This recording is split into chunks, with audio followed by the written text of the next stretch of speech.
the Miami Dolphins have found their next head coach. Congratulations to Jeff Hafley, Packers defensive coordinator, who is now the brand new head coach of the Miami Dolphins.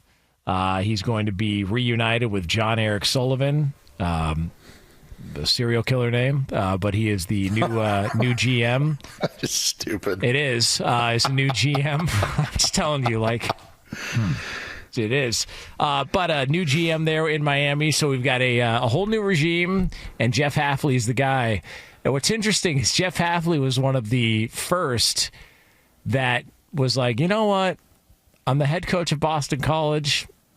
I don't know about this whole changing landscape of college football. I'm going to go to the NFL. I'll go take a coordinator position in Green Bay. And 2 years later, the guy's got a head coaching job in Miami. Yeah. How about that? Yeah. Well played. Well played. And you can't help but wonder, was this option one? It doesn't feel like it, but it feels like this is the alignment they were looking for, a general manager and a head coach who have worked together, who see things the same. They kind of, I think, maybe tried to do that, or at least initially what they thought with Chris Greer and what they had with Brian Flores and into Mike McDaniels. But now you get truly that same school of thought from two guys who have, been together and worked together. And this is where we see, what it's going to look like moving forward, not only just defensively, but, who's on the roster, who's not, in particular with Tua. And the big question that still looms is who's his OC? Because he's a defensive-minded head coach, and quarterback position is a big question mark as to what Miami's going to do this year, if Tua is still going to be the guy, or if it's going to be potentially someone else. I don't know, man. The Dolphins, they don't seem to have any type of course plotted or identity. If I'm going into this Dolphin situation, first of all, I want to make sure that I got a really, really great contract as a coach. Like, my guarantees, I want that bad boy for, 10 years. Because I got to start over. Whoever is going to build the Miami Dolphins, you got to start over. This place is so bad. It's bad. A 10-year deal. I mean, the Jets, the Dolphins, you got to start. Tennessee Titans, you got to start over. You start at 10 years and work your way down. Yeah, work our way down. We'll work our way down. You can pay me less as we get further into it, but I'm just telling you, we gotta evaluate the entirety of the situation. Would the Raiders be on that? Yes. Okay, so, and the reason I asked that is going back to the game last night, Raiders brass was there, Tom Brady, Spytek, all those guys were there to watch Fernando Mendoza. Brady made the mention of, earlier in the show, Curt Cignetti. I mean, why not kick the tires and see whether or not that could make some sense in Las Vegas? Pair up Signetti with Mendoza and run this thing in Vegas. Yeah, but again, if you're expecting those results with that roster and where they're at, and if you're Curt Cignetti, why would you leave Indiana to go there? Just because it's an NFL job? I mean, I'd think that if the Raiders are interested, you'd be having your agent contact the Bills. They've got Josh Allen. They're going to be an immediate contender just because of that. If I'm Curt Cignetti, I do not have my agent reach out to anyone. Don't do that. The worst thing you could do. Well, we're not giving agency advice. I'm just saying, if you're going to make a case for Signetti going to the Raiders, why not the Bills? Yeah, all I'm saying is, whether it's one of those teams, I get that, but don't mess up what if they come after you, that's cool. But I wouldn't actively inquire. Would you guys actively inquire? His agent's supposed to do that. Isn't that what you do as an agent, right? You go and say, hey, what would you guys be willing to offer him? Is the relationship, your agent relationship, whether it's historical or even present, isn't that based off of what you want? Wouldn't you tell them, I'm interested, put your feelers out and figure out what we have going on? Yeah, but that's not to say that you're going to necessarily leave. It also helps you solidify yourself in the best possible position the place you're at. I mean, business is business. Business is business. Business is business. That's all it is. That's where we don't need to get emotions and feelings and all that stuff. If you're, interested or I personally am someone who's just naturally curious. So if you're in Curt Cignetti's spot, why not have a conversation if there's teams that are interested? It's not saying that you're going to leave. It's just for your own well-being. He's in his 60s. They're not going to come knocking again in 4 or 5, however many years. Brady's going to leave us.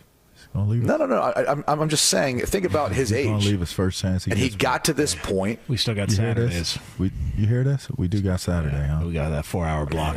We wouldn't be working together, though. We'd have to. Right. I'd have to pass it off to you, and then, and he's going to leave us. Yeah, that's all right. He's curious. Yeah.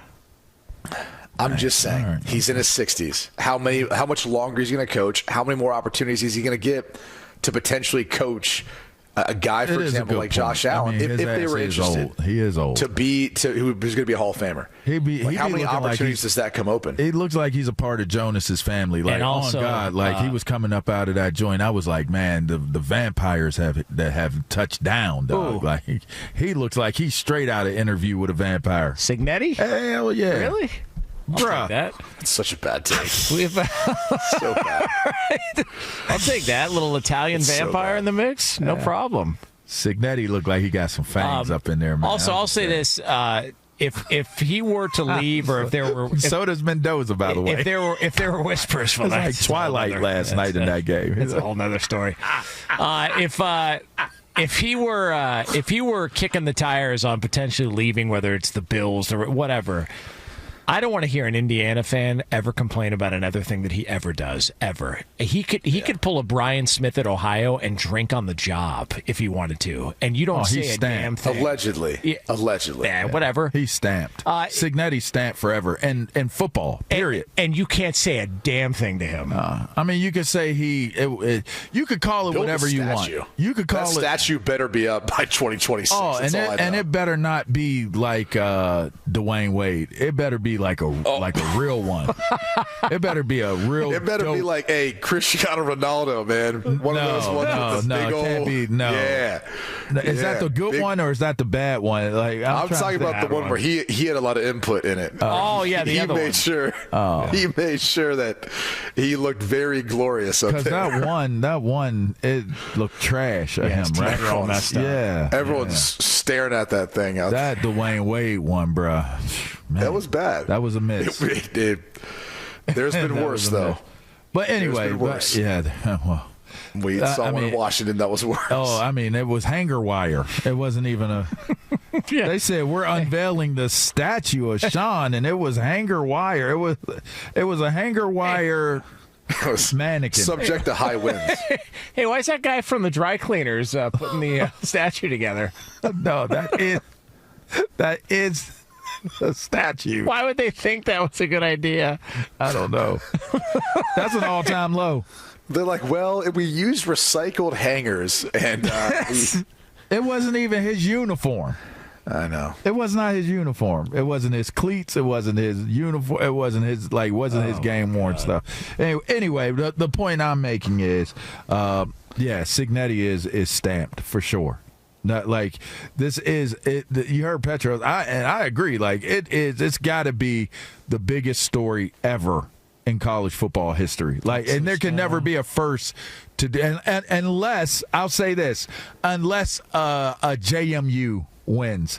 That would be the only thing that could trump what Indiana did this season. And it would have to be a lower level team that was able to do. The hard thing, even in trying to say that, is JMU has been a more successful program at that level than Indiana has outside of these past 2 years. Which would be expected, though, because it's way too competitive in the Big Ten for them to ever be really competitive. They just always stay. The bad teams, mid-level teams just always stay. You know what's just wild?